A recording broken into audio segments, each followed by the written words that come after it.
समन्ता चक्रवालेषु अत्रा गच्छन्तु देवता सद्दम्मं मुनिराजस्स सुनन्तु सग्गमुक्खदं धम्मස්සවන කාලෝ අයං බදන්තා ධම්මස්සවන කාලෝ අයං බදන්තා ධම්මස්සවන කාලෝ අයං බදන්තා නමෝ තස්ස භගවතු අරහතෝ සම්මා සම්බුද්දස්ස නමෝ තස්ස භගවතු අරහතෝ සම්මා සම්බුද්දස්ස නමෝ තස්ස භගවතු අරහතෝ සම්මා සම්බුද්දස්ස. ඒ අපගේ ශාස්ත්‍ර වූ සම්මා සම්බුදුරජාණන් වහන්සේට අප හැම දිනාගේම নমස්කාරය වේවා. පින්වත්නි, බුදුරජාණන් වහන්සේ වදාළ විදර්ශනාවට අදාළ දේශනාවක් කරන්න කියලා මතක් කරලා තියෙනවා. විදර්ශනාව කියන එක බුද්ධ ශාසනයක විතරයි හම්බ වෙන්නේ. බුද්ධ ශාසනයකින් පරිබාහිරව විදර්ශනාවක් ගැන කතා වෙන්නේ නැහැ. සමතානුග්‍රහය පිළිබඳ ලෝකේ කතා වෙනවා. ධ්‍යාන ගැන, විවිධාකාර එර්දීන් ගැන. ඒවා මේ බුදුරජාණන් වහන්සේගේ ධර්මයට පමණක් ආවේනික විශේෂ දේවල්ම නෙමෙයි. හැබැයි මේ විදර්ශනාව කියන එක මේ මාර්ගඵල අවධාරණය කරන දහම් කොටාසයක්. මේ මාර්ගඵල අවබෝධය කියන එක බුද්ධ ශාසනයකින් පිට කිසිම තැනක අත්දකින්න පුළුවන් එකක් නෙමෙයි. මාර්ගඵල අවබෝධය. එතකොට මාර්ගඵල අවබෝධය ප්‍රත්‍යක්ෂ කරගන්න ශ්‍රාවකයෙකුට මේ විදර්ශනාව කියන එක හරිම වැදගත්. මේක තමයි බුදු කෙනෙක්ගේ දහම් කොටාසය අතර තියෙන ආශ්චර්යමත්ම අద్භූත වූත්ම දහම් කොටාසය.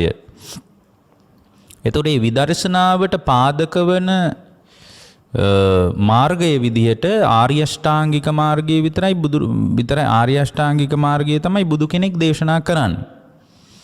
ඒතර ආර්ය අෂ්ටාංගික මාර්ගයත් වෙන ශාසනයක දකින්න හම්බෙන්නේ නැහැ.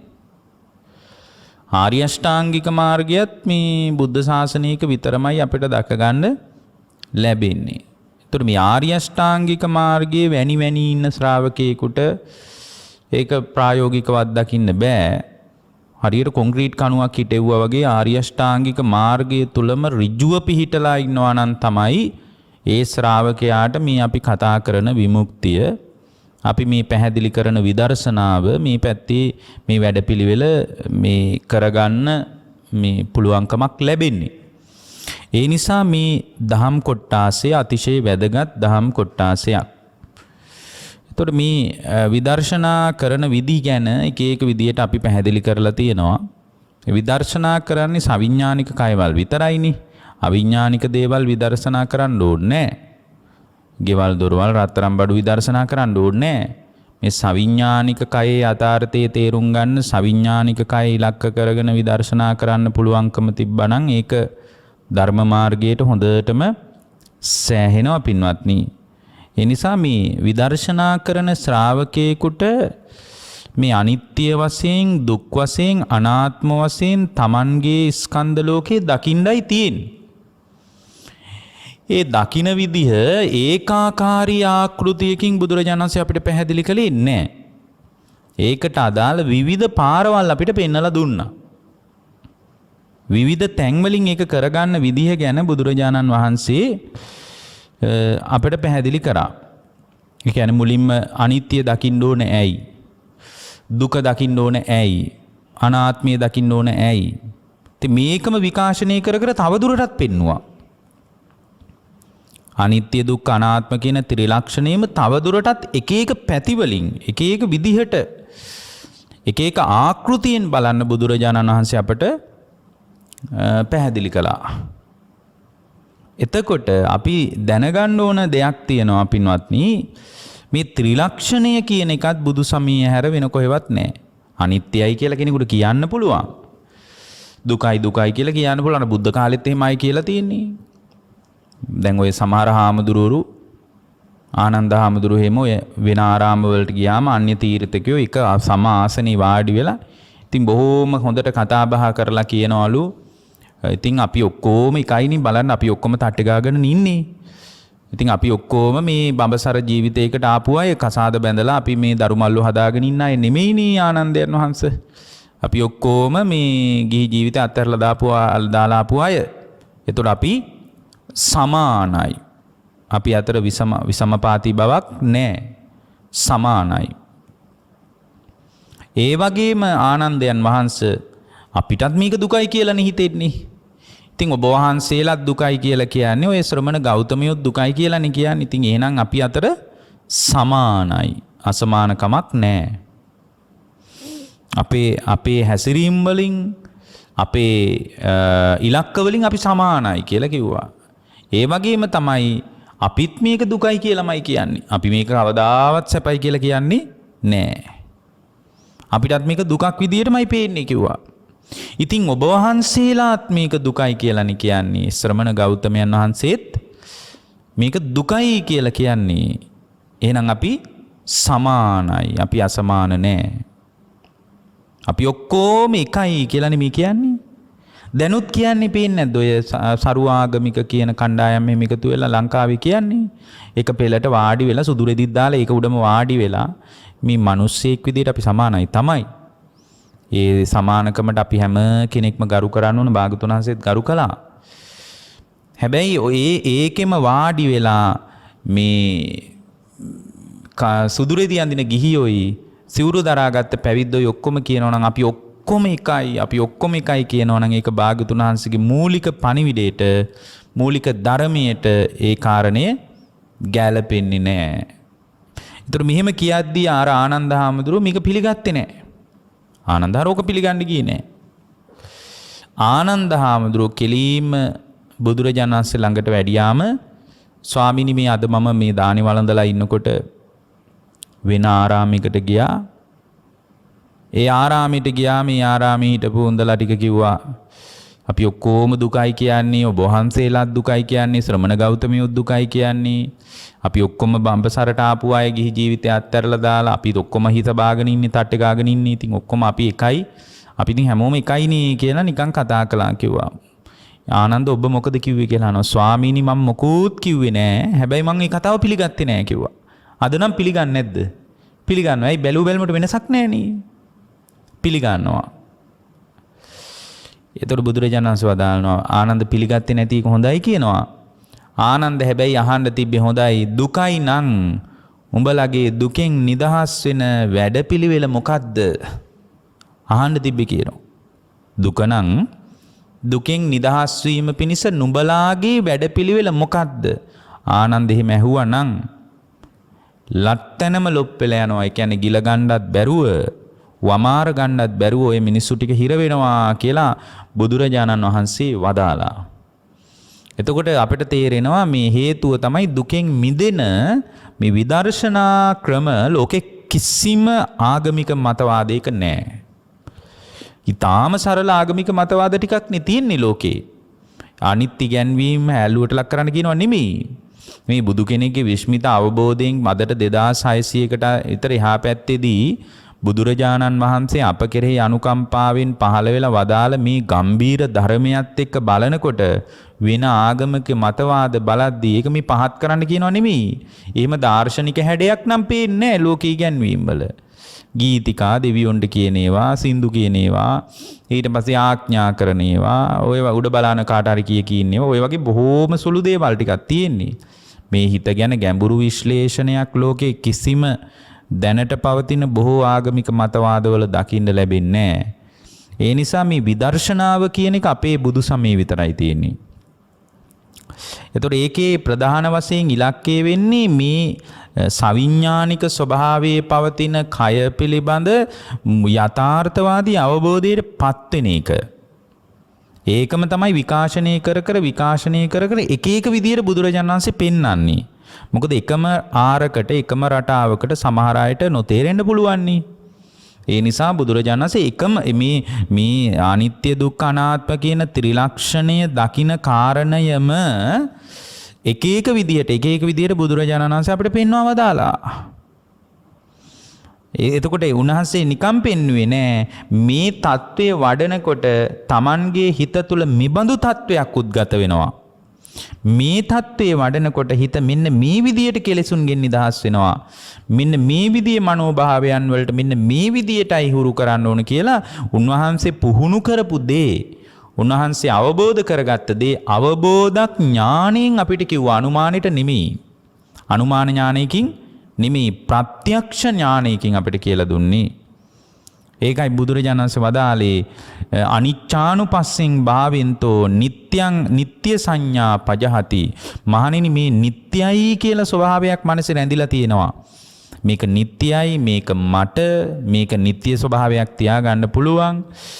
මේක ස්ථිරයි. දැන් මිනිස්සු වැඩ කරන විදිහෙන් පේනවා නිකම් මේක සෑහෙන කාලයක් අවුරුදු 1000ක් විතර පවත්වන්න හිතාගෙන කරනවා වගේ. සමහර මිනිස්සු දැන් ඔය සමහර ඉදිකිරීම් දිහා බැලුවාම තේරෙනවා.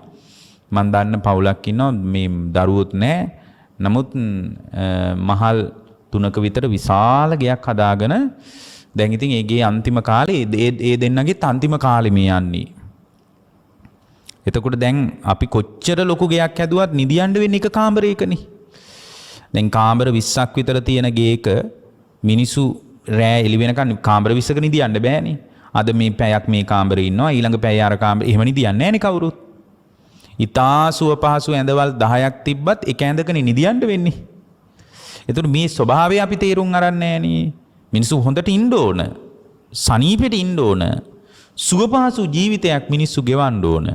නමුත් යථාර්ථයක් දැනගන්න ඕනනේ. දැන් සමහර අයගේ චර්යා අධ්‍යයනය කරද්දී මිනිසුන්ගේ හැසිරීම් ගවේෂණය කරද්දී අපට නිකන් හිතෙනවා පින්වත්නි සෑහෙන කාලයක් ඉඳ ආපු ගමනක් වගේ. දවසක් දෙකක් තුනක් නෙමෙයි, අවුරුදු 100ක් නෙමෙයි, අවුරුදු 1000ක් විතර ඉන්න යාගේ සැලසුම. මොකද එයා කරගෙන තියෙන දේවල් අවුරුදු 1000කටවත් එයා ඉලක්කගතව කරලා තියෙන්නේ. ඇයි? මේ ලෝකේ අපේ ඔළුවේ තියෙනවා නිත්‍ය සංඥාවක්. ස්ථීර වෙච්ච සංඥාවක් තියෙනවා. ඔය සංඥාව තුල එයා හිතනවා මේක නිත්‍ය වශයෙන් පවත්වන්න පුළුවන්. මේ රූපේ පවත්වන්න පුළුවන්. බිරිඳගේ රූපේ පවත්වන්න පුළුවන්. ඒ වගේ එකක් තියෙනවා. අනිත්‍යයි කියනකොටත් ඒකටත් සාදු කියනවා තමයි. නමුත් යටිහිතේ තියෙනවා නිත්‍ය සංඥාවක්. ඒතර බුදුරජාණන් වහන්සේ වදාලා මේ අනිච්චානුපස්සනාව ලෝකේම අනිත්‍ය වශයෙන් දැක්කොත් ඇසත් අනිත්‍යයි, රූපයත් අනිත්‍යයි, කනත් අනිත්‍යයි, ශබ්දයත් අනිත්‍යයි, දිවත් අනිත්‍යයි, රසයත් අනිත්‍යයි, මේ ඔක්කොම කයත් අනිත්‍යයි, පහසත් අනිත්‍යයි, හිතත් අනිත්‍යයි, හිතට එන අරමුණුත් අනිත්‍යයි, ඔක්කොම අනිත්‍යයි, රූපයත් අනිත්‍යයි, වේදනාවත් අනිත්‍යයි, සංඥාවත් අනිත්‍යයි, සංකාරයත් අනිත්‍යයි, විඥානයත් අනිත්‍යයි. අනිත්‍යයි කියන එක හිත කිය නෙමෙයි. ඒ අනිත්‍යතාවයේ හිතින්ම දැක හිතින්ම දකින විදිහ ගැන අපි කොච්චර කියලා තියනවද? හිතින්ම දැක ඉන්නකොට අනිච්චානුපස්සම් භාවෙන්තෝ නිත්‍ය සංඥම් පජහති. එතකොට තමයි අර නිත්‍ය සංඥාවක් හිතේ තියෙනවා නම් ඒ නිත්‍ය සංඥාව බැහැර වෙලා යන්නේ. ඉතින් මේ නිත්‍ය කියලා ස්වභාවයක් පවතින එක විසරුවා හරලා බලලා තේරුම් ගන්න ඕන අනිත්‍යයි කියලා. ඒකට තමයි බුදුරජාණන් වහන්සේ අර බෙදුවේ මේක. බෙද පෙන්නන්නේ කායानुපස්සනාවේ හැම භාවනාවකම බෙදා පෙන්නන්නේ අර නිත්‍ය සංඥාව නිත්‍ය වශයෙන් අල්ලගත්ත දේ වඩා හොඳින් තහවුරු කරලා පෙන්නන්නයි බුදුරජාණන් වහන්සේ බෙදලා පැහැදිලි කරන්නේ. එතකොට ඒ තුල තමයි පින්වත්නි මේ සම්පූර්ණයෙන්ම නිත්‍ය සංඥාව බැහැර වෙලා යන්නේ. ඒක විදර්ශනාවෙන් කරගන්න ඕන දෙයක්. ඒක බණ ටිකකින් කරගන්න පුළුවන් දෙයක් නෙමෙයි පින්වත්නි. ඒතර මේ විදියට ඒ පුද්ගලයාට පුළුවන් වුණොත් මේක දැක ගන්න පින්වත්නි, ඒ දකින ශ්‍රාවකයාට සම්පූර්ණයෙන්ම දුක නිමා කරගන්න පුළුවන්. ඒ කියන්නේ ඒකට තමයි ඔය අනුපස්සනා 7 දුක්ඛානුපස්සනාව, අනාත්තානුපස්සනාව එහෙම බුදුරජාණන් වහන්සේ පැහැදිලි කරන්නේ. ඒක තේරුම් ගන්නකොට පින්වත්නි තමන්ට මේ තමන් හිතාගෙන හිටපු ලෝකෙට වඩා වෙනස් දෙයක් යථාර්ථය තුළ තියෙන්නේ කියලා තමන්ට පින්වත්නි ඒක හොඳට කැපිලා පේන්න පටන් ගන්නවා, තේරෙන්න පටන් ගන්නවා. එතකොට දුක පිළිබඳ දුක්ඛානුපස්සනා කරද්දී සම්පූර්ණයෙන්ම එයාට මේ ලෝකයම දුකක් විදියට මුළු විශ්වයේ කොතනක පැවතුනත් දිව්‍ය ලෝකෙ නෙමෙයි කොතනක පැවතුනත් දුකක් විදියට එයාට පේන්න පටන් ගන්නවා. අනාත්මය දැක්කොත් අනත්තානුපස්සින් භාවෙන්තෝ මේ අනාත්තානුපස්සනා වැඩුවොත් අනාත්මයේ වැඩුවොත් පින්වත්නි එයාට සම්පූර්ණයෙන්ම ආත්ම වශයෙන් ග්‍රහණය කරගත්ත බවක් තියෙනවා නම් ඒක නැති වෙලා හිත ශූන්‍යත්වයටපත් වෙනවා. ඒක පත් කරගන්න තමයි බුදුරජාණන් වහන්සේ විවිධ විදිහට බෙද බෙදා මේ කොටස් ගැන පැහැදිලි කරන්නේ. ඔය මූලික වශයෙන් ධාතු වශයෙන් පවා බෙදන්නේ මේකේ ආත්ම සංඥාවක් නැහැ කියන එක තහවුරු කරලා පෙන්වන්න පින්වත්. මේකේ ආත්ම කියලා ස්වභාවයක්, මම කියලා ස්වභාවයක්, මගේ කියලා ස්වභාවයක්, මගේ ආත්මය කියලා ස්වභාවයක් පනවන්න බෑ කියන එක තහවුරු කරන්න තමයි බුදුරජාණන් වහන්සේ මේ ටික ඔක්කොම බෙදලා පෙන්වන්නේ. මේකේ තියෙනවනේ අර ඒකනේ ඔය පඨවි කොටස් 20ක් තියෙනවා. ඕන 20කට බෙදනවා. පඨවි ධාතුව විතරක් බෙදලා නතර කරේ නෑ. පඨවි කොටස් 20ක් තියෙනවා. මොනවද? කෙස්, ලොම්, නිය, දත්, සම, මස්, නහර, ඇට මිදුළු, වකුගඩු, හදවත මේ විදිහට අපි කතා කරගෙන යන්නේ දේවල් තියෙනවනේ. ඒතර මේ විදිහට පින්වත්නි පඨවි කොටස් 20ක් තියෙනවා. මොලේ හැමත් එක්ක. එතකොට මේ පඨවි කොටස් 20කට මේ රූපය භාග්‍යවතුන් වහන්සේ බෙදනවා. ඊට පස්සේ භාග්‍යවතුන් වහන්සේ ආපෝ කොටස් 12ක් පෙන්වුවා. මොනවද ආපෝ කොටස් 12? පිත්ත, සෙම, සැරව, ලේ, දහඩිය, ඊට පස්සේ කඳුළු, උරුණු තෙල්, කෙල, සොටු, ඊට පස්සේ පින්වත්නි සඳ මිදුළු, මූත්‍රා. එතකොට මේ වගේ පැහැය පවා හඳුන ගන්න ඕන භාවනා කරනවා නම් මේවා ඉලක්ක කරගෙන. එතකොට මේ විදියට ආපෝ කොටස් 12ක් තියෙනවා. එතකොට තමයි 32ක් වෙන්නේ. පඨවි කොටස් 20යි ආපෝ කොටස් 12යි. එතකොට මේ රූපේ යථාර්ථය දැන් හැමකින් වහලා තියෙනකොට මේක හොඳට උපමට්ටම් වෙලා තියෙනකොට ඔය මොකක්වත් පේන්නේ නැහනේ. ඔය මොකක්වත් පේන්නේ නැහැ. රාගයට අදාළ නිමිත්තක් විදියටයි රූපේ පේන්නේ. නමුත් මේ බෙදන්නේ ඇයි? මේ බෙදන්නේ මේකේ මේ ආත්ම ස්වභාවයක් පනවගෙන ඉන්නවා නම් මේකේ ආත්ම ස්වභාවයක් පනව ගන්න දෙයක් නැහැ. ආත්ම ස්වභාවයක් පනවන්න තැනක් නැහැ, දෙයක් නැහැ කියලා පැහැදිලි කරන්නයි. ඊට පස්සේ තේජෝ ධාතු කොටස් 4කට බෙදනවා. ඒකේ සංතාප තේජෝ ධාතුව. සංතාප තේජෝ ධාතුව කියන්නේ මොකද්ද? සංතාප තේජෝ ධාතුව කියලා කියන්නේ මේ ශරීරය තුල පවතින උණුසුමක් පවතින්නේ. ඒකට කියනවා සංතාප තේජෝ ධාතුව කියලා. ජිරාපන තේජෝ ධාතුව කියලා එකක් තියෙනවා. ජිරාපන තේජෝ ධාතුව නිසා තමයි ওই කන බොන කෑම හැම දිරවන්නේ. මේ ඔබේ ශරීරයේ කතාව. ජිරාපන තේජෝ ධාතුව. පරිදාහන තේජෝ ධාතුව කියලා තව එකක් තියෙනවා. ඒ කියන්නේ ශරීරයේ දවන්නේ, තවන්නේ, දැවිලි හටගන්නේ, පිච්චෙන්නේ මේ ඔක්කොම වෙන්නේ ඇස් දනවා කියනවා මිනිස්සු. බඩ දනවා කියනවා. පපුව දනවා කියනවා. අත්පා දනවා කියන ඔක්කොම දැවිල්ල හටගන්නේ පින්වත්නි ඒ දැවිලි සියල්ලම හටගන්නේ පරිදාහන තේජෝ ධාතුව නිසා. දැවිල්ලක් හටගන්නේ. ඊට පස්සේ පින්වත්නි බුදුරජාණන් වහන්සේ මතක් කරනවා පාචන තේජෝ ධාතුව. ඒකෙන් තමයි ආහාර පැසවන්නේ, දිරවන්නේ, පැසවන්නේ ඔක්කොම වෙන්නේ. එතකොට මෙන්න මේ විදියට අර ජිරාපන තේජෝ ධාතුව කියලා කියන්නේ මේ දිරණ ගතිය. සම්පූර්ණයෙන්ම කෙස් දිරනවා, දත් දිරනවා. ඒ දිරන්නේ ජිරාපන තේජෝ ධාතුව නිසා. ඒතර පාචන තේජෝ ධාතුව නිසා තමයි ආහාර හිම දිරවන්නේ. කන බොන කෑම හිම දිරවන්නේ. ඒතර මෙන්න මේ විදියට තේජෝ ධාතු කොටස් 4. දැන් බලන්න අදට 2600කට එහා පැත්තේ මේ බඳු කිසිම කතාවක් දන්නේ නැති ලෝකයකට බුදු කෙනෙක් මතු කරපු පරයාය පුදුමයි නේ මේ රූපයේ සම්බන්ධ බුදු කෙනෙක්ගේ විශ්මිත අවබෝධය. ඊට පස්සේ වායෝ කොටස් 6ක් තියෙනවා. දැන් බලන්න ඒ වාස්සෙත් බෙදනවා තවත් නේ. වායෝ කොටස් 6ක් තියෙනවා. උද්දංගම වාතය තියෙනවා. උද්දංගම වාතය කියලා කියන්නේ මේ උඩ අතට එන වාතය. උඩ අතට එන වාතය නිසා තමයි ඔය ඉක්කාව වමනෙහිම යන්නේ. වමනෙහිම යන්නේ උද්දංගම වාතය නිසා පින්වත්නි. උඩ අතට හමන වාතය තියෙනවා මේ ශරීරේ. වායු කොටස් ටිකක් නේ තියෙන්නේ. වායු කොටස් 6ක් තියෙන්නේ.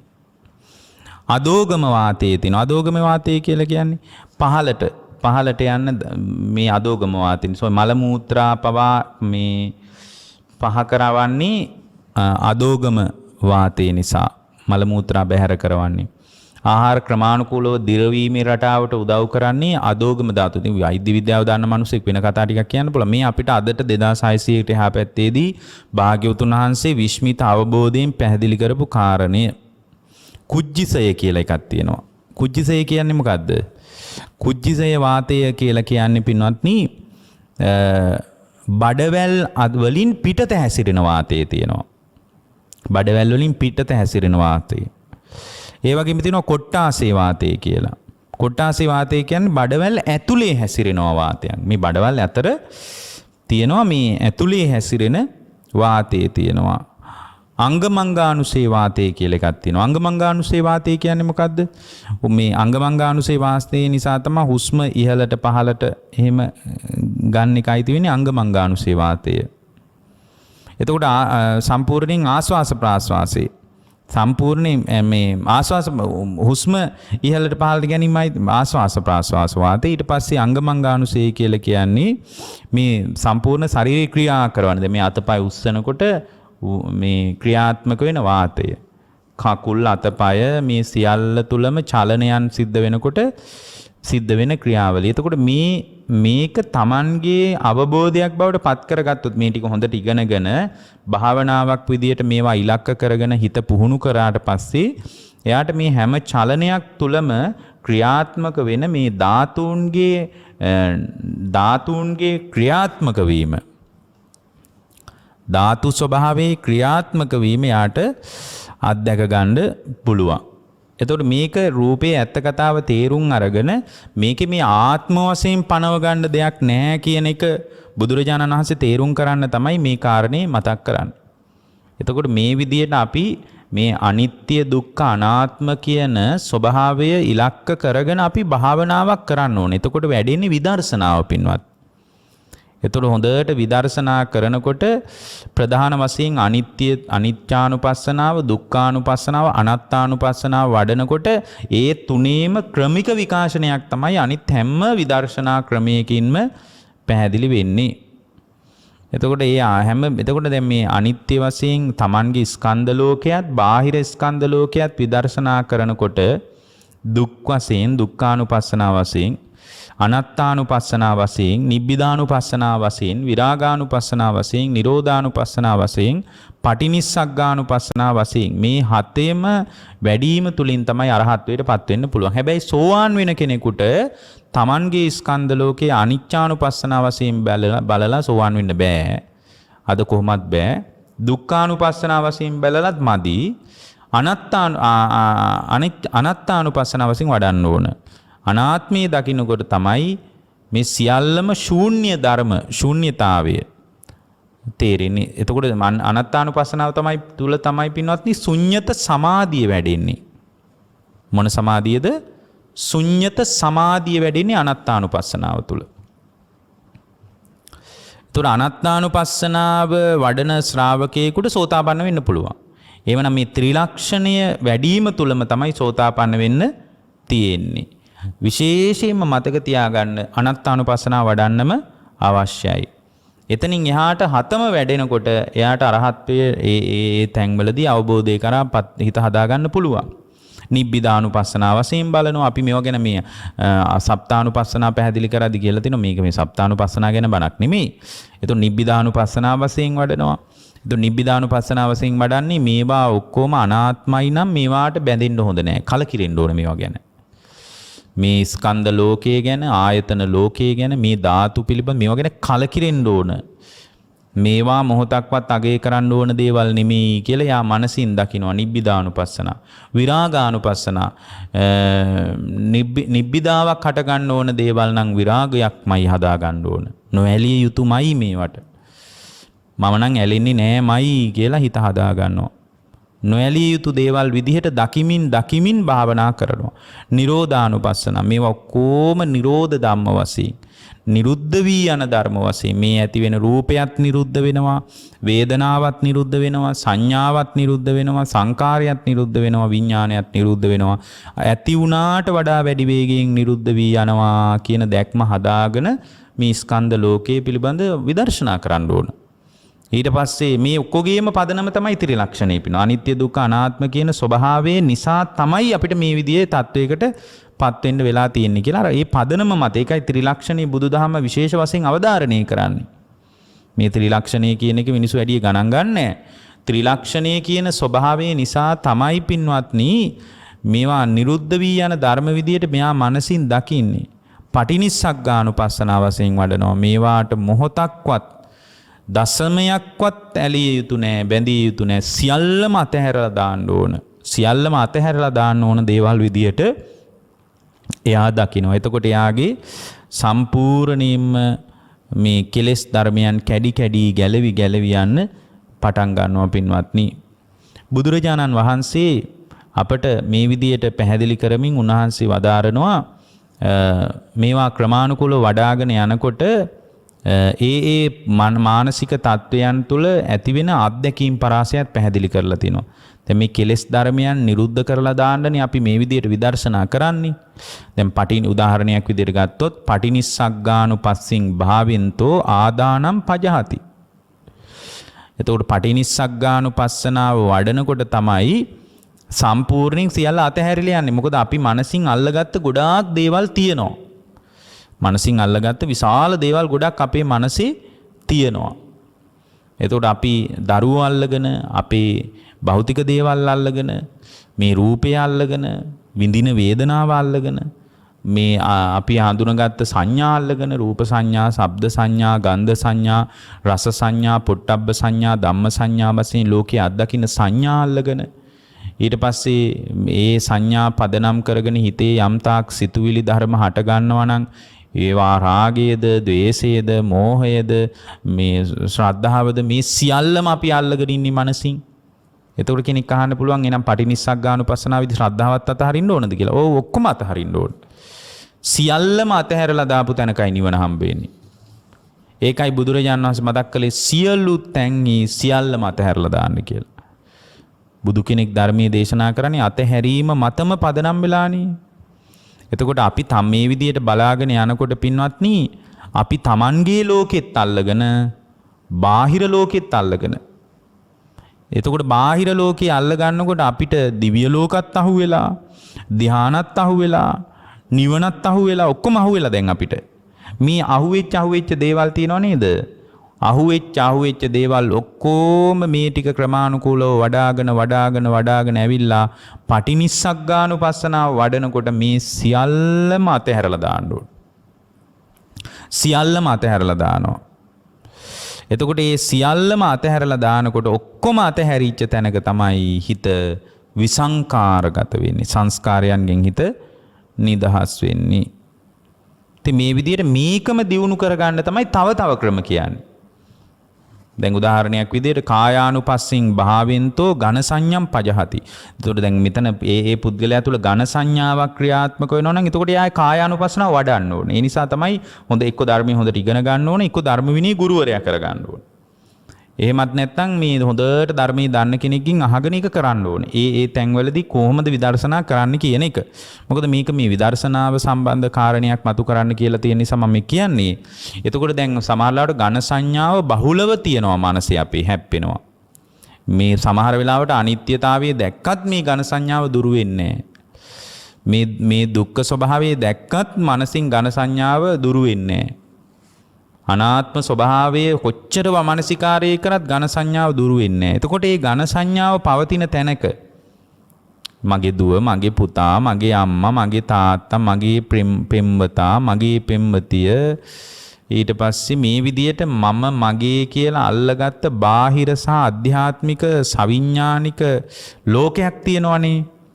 මේ ලෝකයේ පිළිබඳව අල්ලගත්ත ඝන සංඥාව දුරු වෙන එක හරිම හොරයි නම් අඩුයි නම් මේ විදියට කොයිතරම් උත්සාහ කළත් අඩුයි නම් අන්නේ ඒ වගේ එකක් දුරු කරගන්න පරිබාහිරව බුදුරජාණන් වහන්සේ වදාළනේ දැන් කායානුපස්සින් භාවෙන්තෝ ඝන සංඤම් පජහති. කය පිළිබඳව එතකොට යා අනුපස්සනා කරන්න ඕන වැඩි වැඩියෙන්. එතකොට කය පිළිබඳව වැඩි වැඩියෙන් එයා අනුපස්සනා කරනකොට ඒ කය පිළිබඳව අනුපස්සනා කරන කෙනාගේ ඝන සංඥාව දුරු වෙනවා. දැන් අද ගොඩාක් දෙනෙක්ගේ මනසේ ඝන සංඥාව වැඩි. ඝන සංඥාව කියන්නේ ඒක ඝන සංඥාව ගැන වෙනම ඉගෙන ගන්න ඕන. ඝන සංඥාවෙන් තමයි අපි මේ ලෝකේ අල්ලන්නේ. මේ පේන මට්ටමින්ම අපි මනසේ රඳවගෙන ඒ පේන මට්ටමින්ම ලෝකේ දිහා නැවත නැවත බලමින් ඒ පේන මට්ටමේ ලෝකේ නැවත නැවත මනසේ රඳව ගන්න ගතියක් අපිට තියෙනවා. නමුත් මේ කොච්චර බෙදලා බලන්න කිව්වත් කොච්චර විස්තර කරලා බලන්න කිව්වත් එයාට මේ කතාව හරියට තේරෙන්නේ නැහැ. බෙදලා බලන්න කියලා අපි කියනවා. නමුත් එහෙම කිව්වා කියලා එයාට ඒක එච්චර ලොකුවට ඔලුවට යන්නේ නැහැ. මේ ඝන සංඥාවෙන් අද ඉන්න මිනිස්සු වැහිලා ඉන්නේ.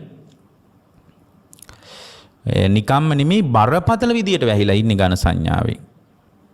අවංකව උමනාවකුත් තියෙනවා දැන් ධර්මයක් දියුණු කරගන්න. නමුත් අර ඝන සංඥාව බරපතල විදියට යාව යට කරලා තියෙනවා.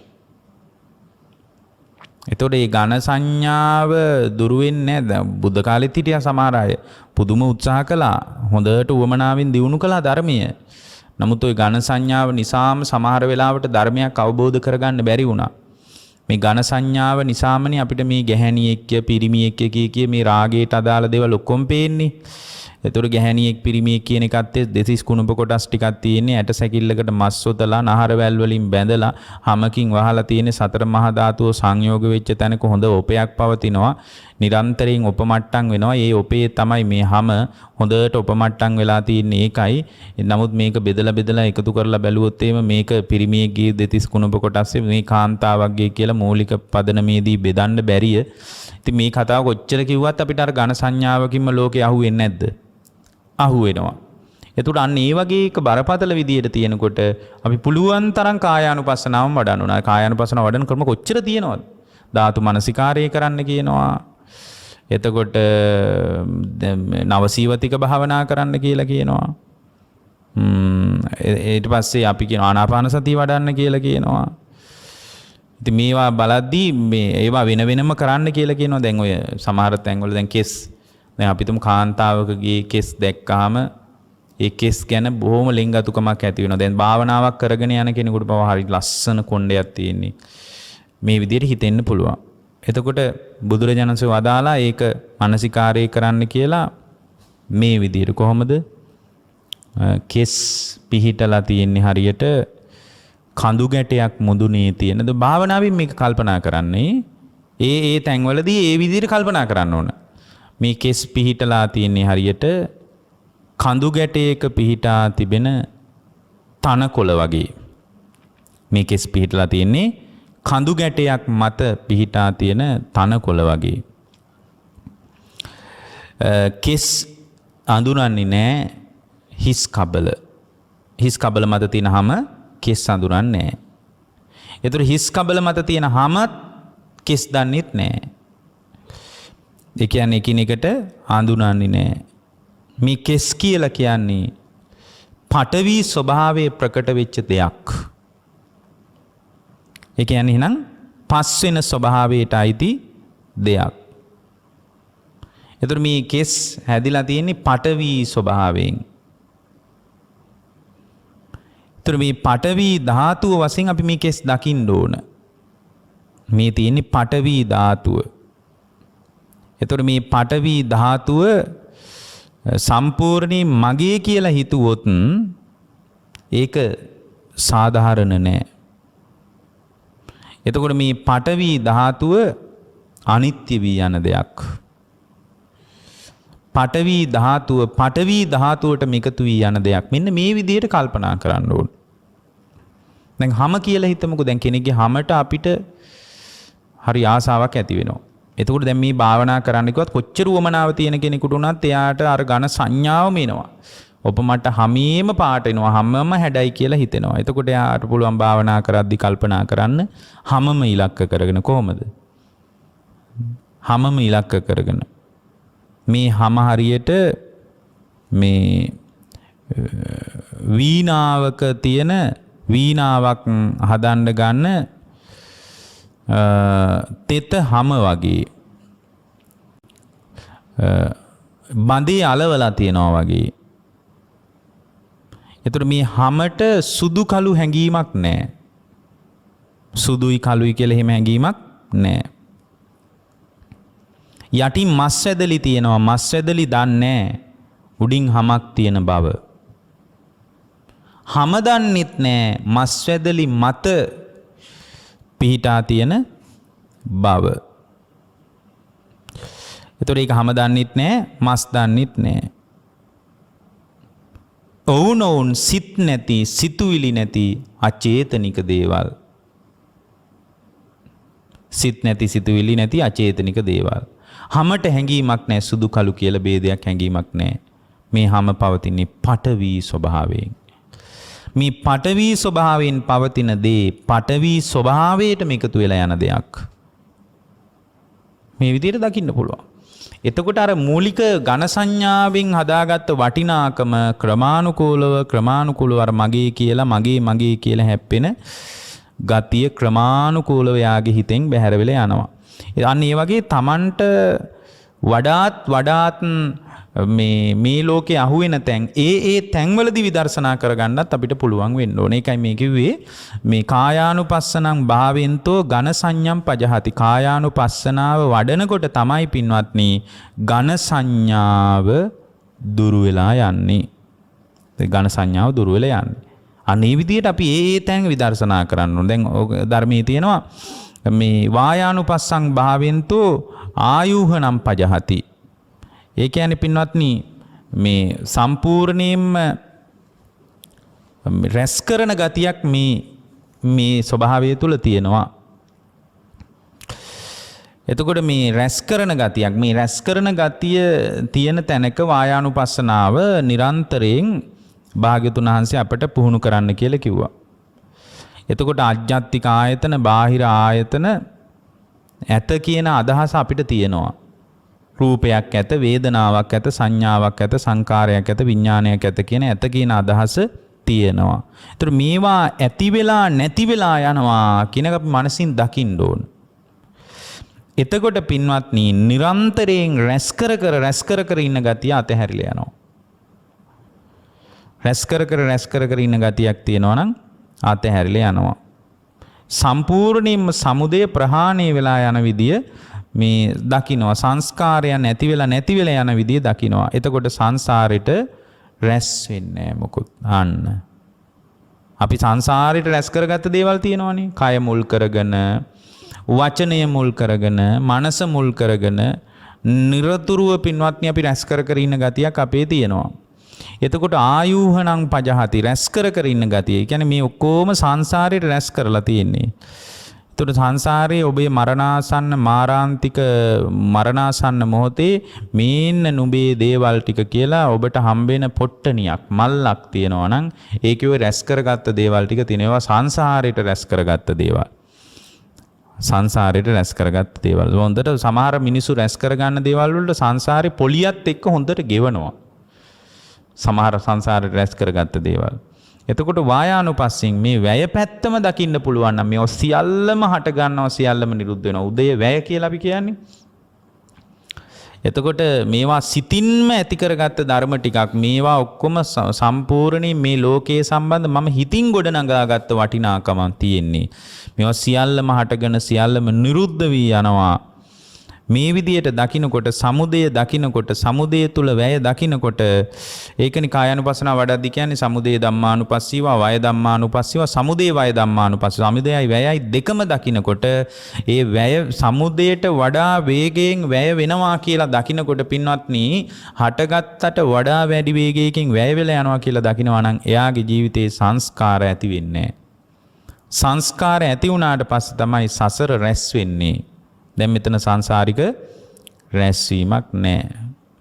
සංසාරික රැස්වීමක් නැහැ පින්වත්නි.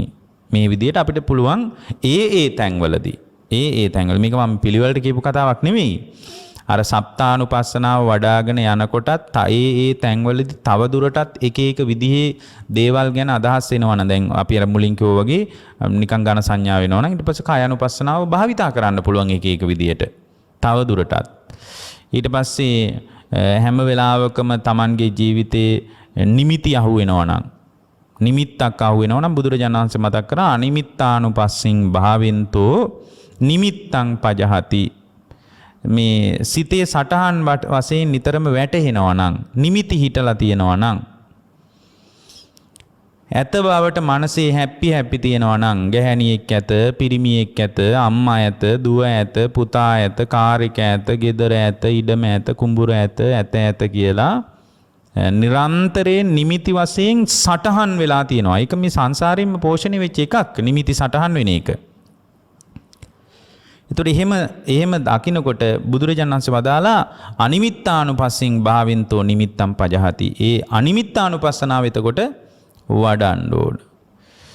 එතකොට අනිමිත්තානුපස්සනාව වඩනකොට තමයි පින්වත්නි ඒවා සිතට නොපෙනී යනවා. අනිමිත්තානුපස්සනාව වඩනකොට Tamanගේ කය පවා Tamanගේ හිතට නොපෙනී යන තරමට හිත දියුණු වෙනවා.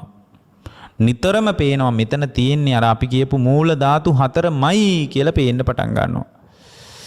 මූල ධාතු 4මයි සජීවී සියලු දේවල් වල තියෙන, අජීවී දේවල් වලත් මේ ටික නේද තියෙන්නේ. මේක එකතු කරලා හැදුවාම අපි මේ ඔළුවෙන් වටිනාකම් දෙනවා. සමහර විට දැන් අපි තමු සිමෙන්ති දාලා, වැලි දාලා මොකක් හරි එකක් හදනවා, ගඩොලයක් හදනවා කියන්නකෝ. ඒතර ගඩොලේ ඇස්සෙත් තියෙන්නේ පඨවි ආපෝ තේජෝ වායුම තමයි. ඊට පස්සේ අපි සිමෙන්තිම දාලා බොහොම ලස්සන මූර්තියක් හදනවා. ඒකේ තියෙන්නේ සතර මහා ධාතුම තමයි. නමුත් අපි හිතෙන් ඒකට වටිනාකමකුත් ආරෝපණය කරනවා. වටිනාකමකුත් ඒ භාණ්ඩයටම අලවනවා. ඒවා ලොකු ලොකු මුදල් වලට මිලදී ගන්න අපි හදාගත්ත පුහු වටිනාකමුත් ඔළුවේ රැඳිලා තියෙනවා. ඉතින් මේ ඔක්කොම වටිනාකම් මේ නිමිති වශයෙන් මනසේ හිටලා තියෙන ගතියක් තියෙනවා නම්, වටිනාකම් සහිතව නිමිති වශයෙන් හිටපු ගතියක් තියෙනවා නම් අනිමිත්තානුපස්සනාව සතර මහා ධාතුන් පිළිබඳ යථාර්ථයේ දකිමින් හොඳට විදර්ශනා කරනකොට නිමිත්තක් වශයෙන් හැප්පෙන ගතියක් තියෙනවා නම් ඒක සම්පූර්ණයෙන් අයින් වෙලා ගින් එයාගේ හිත නිදහස් වෙලා යන්න පටන් ගන්නවා. එතකොට මේ අපේ මනසේ මේ සවිඥානික කයවල් සම්බන්ධවත් නිතරම නිමිති හිටලා තියෙනවා පින්වත්නි. එතකොට මේවට අපි විවිධ සංඥා දාලා තියෙනවා. ඒ අපිම ඔළුවෙන් හදාගත්ත සංඥා තියෙන්නේ. එතකොට ඒවා අපි ඔළුවෙන් හදාගත්ත දේවල්. මේ පාම් පිටි වලටම වතුර දාලා හදන සමහර ඒවාට පාන් කියනවා, සමහර ඒවාට බනිස් කියනවා, සමහර ඒවාට කේක් කියනවා. ඒවට සමහර වටිනාකමුත් අපි වෙනම ආරෝපණය කරනවා. බලද්දි මුල්ලට ගිහින් බැලුවම පාම් පිටි වතුරයි ඕවා මේවා ටිකක් තමයි තියෙන්නේ. එතකොට අපේ මේ නිමිති වශයෙන් මනසේ හැප්පෙනවා. දැන් අම්මා කියනකොටම නිමිත්තක් හිතට වැටෙන්නේ නැද්ද? වැටෙනවා. දුව කියනකොට නිමිත්තක් හිතට වැටෙනවා. එතකොට ඔය අම්මා තාත්තා දුව පුතා කියන එක නිමිත්තක් විදිහට වැටහෙන්නේ නැති තාක්කල් අනිමිත්තානුපස්සනාව වඩන්න ඕනේ. නැත්තම් නිවන කරා යන්න බෑ. එයා සංසාරෙම යතපොත ගගා ඉන්න වෙන්නේ යාට. දැන් ඔය මොකක් හරි නමක් කියනකොට ඒ නම කියපු ගමම්ම ඒ නම කියපු කෙනා කලින් ඇති බවට මනසේ හැප්පිලා තිබ්බොත්, අර නිමිති වශයෙන් හිටලා තිබ්බොත්, ඒ නිමිති වශයෙන් හිටලා තියෙන කාරණේ පින්වත්නි එකපාරම මතුවෙලා එනවා. එතකොට මතුවෙලා එනකොට දැන් ඔය විදිහට අනිමිත්තානුපස්සනාව වඩාගෙන ඉස්සරහට දියුණු කරගෙන යනකොට පින්වත්නි අජීවී සජීවී සෑම දෙයක්ම නිමිත්ත නොවැටහි යනවා. ඒ කියන්නේ කොච්චර නොවැටෙනවද කියනවා නම් තමන්ගේ කයට තමන්ගේ හිතට තමන්ගේ කය පවා නොපෙනී යන තරමට නිමිත්ත නොවැටහි යනවා. අම්මා කියනකොට නිමිත්තක් නොවැටහි යනවා. ඒක මේ බොහොම තද කරගෙන ආයාසයෙන් කරන එකක් නෙමෙයි, નિરાයාසයෙන්ම නිමිති නොවැටහි යනවා. ඇසීම් මාත්‍රයක් එතනම නිරුද්ධ වී යනවා. දැනීම් මාත්‍රයක් එතනම නිරුද්ධ වී යනවා. සිතීම් මාත්‍රයක් එතනම නිරුද්ධ වෙලා යනවා. එතනම නිරුද්ධ වෙලා යනවා. ඒක හරියට පෙන පිඬක් අල්ලන්න බෑ වගේ. පෙන පිඬක් පුළුවන් ද අල්ලන්න? බෑ. අර සබන් බෝලේ යවනකොට අල්ලන්න පුළුවන්ද? බෑ. එතකොට දැන් මෙතන හොඳ වැදගත් දෙයක් තමයි මේ විදියට නිමිති වැටහි තිබ්බොත් නිරන්තරයෙන් නිමිති වැටහි තිබ්බොත් එතන නිවනට හිතපත් කරගන්න බෑ. නිවන කියන එක අත්දකින්න බෑ. ඒ නිසා මේ අර මේ ත්‍රිලක්ෂණයේම විකාශනයන් එක පැති මම මේ කියන්නේ. එක පැති මම මේ මට මතක් වෙන විදිහට මම මේ කියන්නේ. මේක ගොඩාක් දේවල් කියන්න පුළුවන්. හැබැයි ඒ කෙනාගේ ආධ්‍යාත්මික තලය තුල ඇතිවෙන සැබෑ මනෝභාවයේ ප්‍රකට කළොත් ඒ කෙනාට මේ මොහොතේ කරන්න ඕන දේ අපිට විස්තර කරන්න පුළුවන් වෙනම. නේ?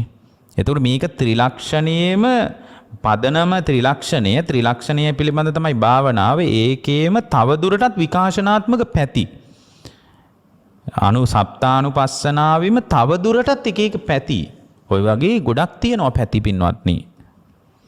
එතකොට ඒ විදිහට බලනකොට මේ සාමාන්‍යයෙන් පින්වත්නි අනිමිත්තානුපස්සනාව එහෙම හරියට වැඩිලා නැත්තම් කවදාවත් එයාගේ හිත තුළ විමුක්තියක් අත්දකින්න පුළුවන්කමක් නැහැ පින්වත්නි. සෝවාන් වුණත් බෑ. සෝවාන් වෙන්න පුළුවන්. සකදාගාමි වෙන්න පුළුවන්. නමුත් අරහත්ත්වයට පත් වෙන්න නම් නිමිති නොවැටහෙන තෙක්ම අනිමිත්තානුපස්සනාව වඩලා තියෙන්න ඕන පින්වත්නි. එතකොට අනිවාර්යෙන් මේ විදිහට වඩලා තියෙන්න ඕන. අප්පනිහිතානුපස්සින් භාවෙන්තෝ බුදුරජාණන් වහන්සේ මතක් කරනවා පනිදින් පජහති. යම් කෙනෙක් අපිට මේ ලෝකේ හැමදාමත් ප්‍රාර්ථනා කරන ගතියක් තියෙනවා. දැන් අනිත්‍යයි දුකයි අනාත්මයි කියලා තේරුණත් අපිට නිතර ලෝකේ ප්‍රාර්ථනා කරන ගතියක් තියෙන්න පුළුවන්. ඒක අර සංසාරයෙන්ම පෝෂණය වෙච්ච එකක් නේ. මිනිස්සු හැමදාමත් ලෝකේ ප්‍රාර්ථනා කරන ගතියක් තියෙනවනේ. එක දේවල් මිනිස්සු ප්‍රාර්ථනා කරනවා.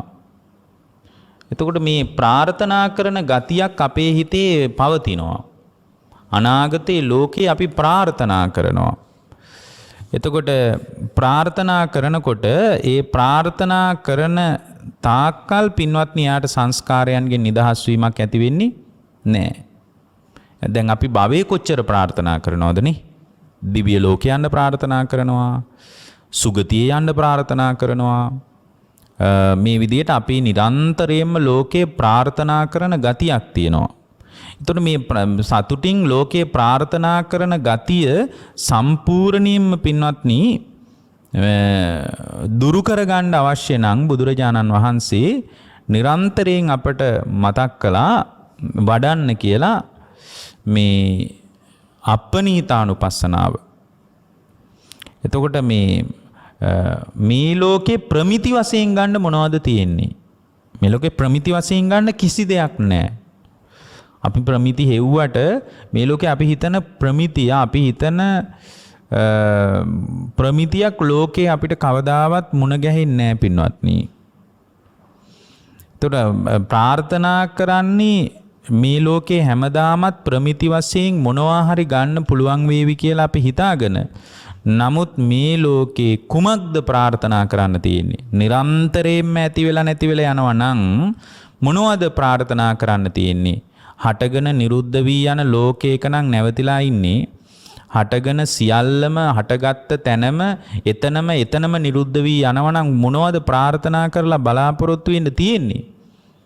පින්වත්නි මේ විදියට දැක්කොත් එහෙම මේ Tamanගේ ස්කන්ධ ලෝකයේම යථාර්ථය අනාගතේ දැන් සමහර අය බුදු වෙන්න ප්‍රාර්ථනා කරන අය ඉන්නවා.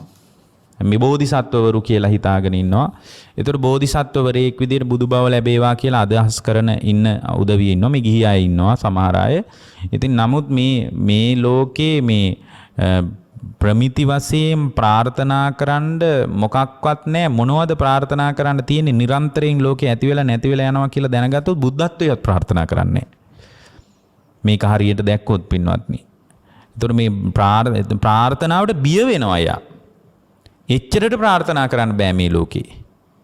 ඉතින් මේක භාවනා කරමින් මේක දියුණු කරගන්න ඕන. මේකත් විදර්ශනාවල එක පැති ඉතින් මේවානේ. එක පැති. ශුඤ්ඤතානුපස්සින් භාවෙන්තෝ අත්තාබිනිවේසම් පජහති.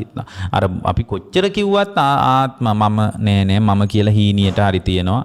මම කියලා දෙයක් කීනියට හරි පොඩ්ඩක් තියෙනවා. එහෙම හිතෙන්න පුළුවන්නේ. එහෙම පොඩ්ඩක් හරි හිතෙන වෙලාවට මේ කියන්නේ එහෙම සමහර දැන් අනාගාමී වෙච්ච කෙනාටත් මම කියලා යටින් පොඩි හැඟීමක් තියෙනවනේ. ඒ වගේ වෙලාවක පවා බුදුරජාණන් වහන්සේ මතක් කළේ කොහොමද? ශුන්්‍යතානුපස්සීන් භාවයෙන්. සියල්ලම ශූන්‍යයි කියලා දකින්න කිව්වා. ඇසත් ශූන්‍යයි, කනත් ශූන්‍යයි, නාසයත් ශූන්‍යයි, දිවත් ශූන්‍යයි, මේ ඔක්කොම ශූන්‍යයි, රූපත් ශූන්‍යයි, ශබ්දත් ශූන්‍යයි, මං හිතන සාරේ නෑ. ඇස ඒ වගේම රූපයත් ශූන්‍යයි, වේදනාවත් ශූන්‍යයි, මේ ඔක්කොම හටගෙන නිරුද්ධ වෙන ධර්ම, මේවා සියල්ලම ශූන්‍යයි කියලා දකිනකොට ඒ ශූන්‍යතාවයේම දකිනකොට පින්වත්නි, ඒ ආත්ම කියලා හැඟීමක් එයාගේ හිත තුල පැවතුනොත්, ආත්ම කියලා ස්වභාවයක් හිත තුල යන්තමින් හරි පැවතුනොත්, යන්තමින් හරි හිත තුල එහෙම තත්වයක් උද්ගත වෙලා තිබ්බොත් ඒක යන්තමින් හරි තියෙන එක දුරු කරගන්න නිස්කන්ධ ලෝකයේම ශූන්‍ය වශයෙන් දකින්න ඕන. මේ ශූන්‍යතාවය ප්‍රකටව දකින්න ඕන. අනිත්‍ය දුක්ඛ, අනිච්චතෝ දුක්ඛතෝ සල්ලතෝ ගණ්ඩතෝ රෝගතෝ කියාගෙන ගින් ශුන්‍යතෝ කියලා එක තැනක් තියෙනවනේ. ඒ ආත්ම කියන ස්වභාවය නිතර නිතර මතුවලා එනවා නම් ඒ බුද්ධ ශ්‍රාවකයා විසින් ශූන්‍යතාවයේ වැඩියෙන් දකින්න ඕන. මේ සියල්ලම ශූන්‍ය වී යන ධර්මමයි. මේ සියල්ල තුල පවතින්නේ ශූන්‍යතාවයක්මයි. ඊට වඩා වෙන කිසිම දෙයක් මේ තුල ඇත්තේ නැහැ කියන දැක්මට ආවොත්, ඒ දැක්මට ආපු ශ්‍රාවකයාට ජීවිත අවබෝධයේ පැත්තට යන්න පුළුවන් පින්වත්නි. ඒ වගේම මේ විදිහට අපිට එක පැති ගැන අපිට අවධාරණය කරලා කතා කරගන්න පුළුවන්. එතකොට බුදුරජාණන් වහන්සේ ඒ වගේම මේ විදර්ශනාව පැත්තෙන්ම කතා කරගන්න කාරණා ගැන බොහෝමයක් එක පැති වලින් ඒ මනෝභාවයන් නැති වෙනකොට ඒ මනෝභාවයන් දුරු කරගෙන නිවන පැත්තටම තල්ලු වෙන විදිහට, නිවන පැත්තටම ඇදිලා යන විදිහට භාග්‍යවතුන් වහන්සේ අපට බොහෝ කාරණා මතු කළා පින්වත්නි. අධිපඤ්ඤානම් පස්සන්තම් අධිපඤ්ඤා පස්සං භාවෙන්තෝ සාරදාබි නිවේ සම්පජහති. එතකොට යම් ශ්‍රාවකයෙක් තුළ මේ අධිපඥාවෙන් විනිවිද යන ප්‍රඥාවෙන් දැක්කොත්, ගැඹුරින් අනාත්මයේ දැක්කොත්, මේ සියලුම සම්පූර්ණයෙන්ම මේ සාරයක් වශයෙන්, ආත්ම වශයෙන් විනිවිද යන ප්‍රඥාවෙන් දැක්කොත් මේ සියල්ල පිළිබඳවම, සියලු සංස්කාරයන් පිළිබඳවම කලකිරීමක් ඇති වෙනවා. හේතුව තමයි මේ එතකොට ඒ අධිපඤ්ඤානුපස්සීන් භාවෙන්තෝ, මේ විනිවිද යන ප්‍රඥාවකින් දකිනකොට තේරෙනවා මේ සියලුම සංස්කාර, මේ ලෝකේ සංස්කාර කොතනද පවතින්නේ, එතන මොහොතක්වත් රැඳෙන්න හොඳ නැහැ කියලා තේරෙනවා.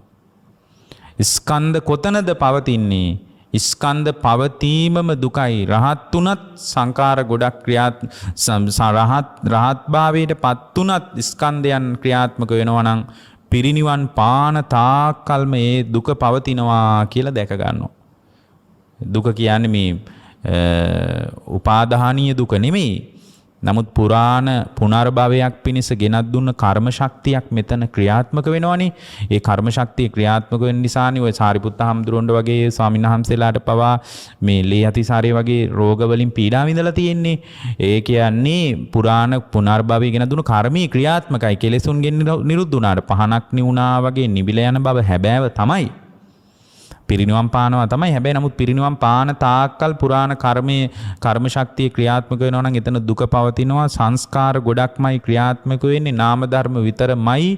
මේ සියල්ල පිළිබඳවම අතහැරලා දාන්න ඕන කියලා අධිපඤ්ඤාවෙන් දකින්නකොට සාරයක් වශයෙන් ලෝකේ අහුවෙන්නේ නැහැ පින්වත්නි. අපිට සාරයක් වශයෙන් අහුවෙනවද නැද්ද? අහුවෙනවා. සරුසාර දෙයක් වශයෙන් මේ ලෝකේ කොහේ හරි දෙයක් අපට අහුවෙනවා පින්වත්නි.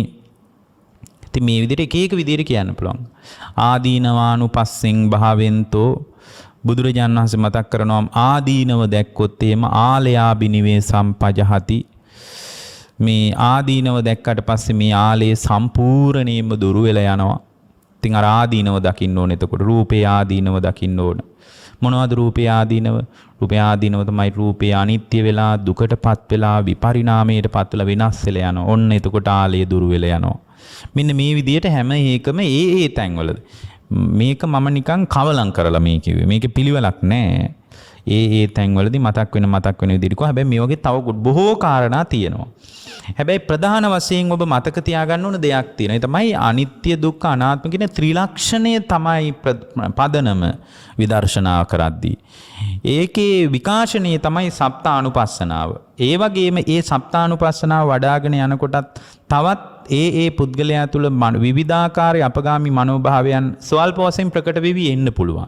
ඒක මේ ඕලාරික කෙලෙස් තියෙන මිනිහෙක් තරක් නෑ. එතකොට ඒ පුද්ගලයා ඒ වෙලාවට විදර්ශනා කරන්න ඕන විවිධ පැතිකඩවල් තියෙනවා. ඒ විවිධ පැතිකඩවල් වලින් දකින්නකොට අවබෝධය කරා පියමන් කරන්න අවකාශය ඒ පුද්ගලයාට ලැබෙනවා.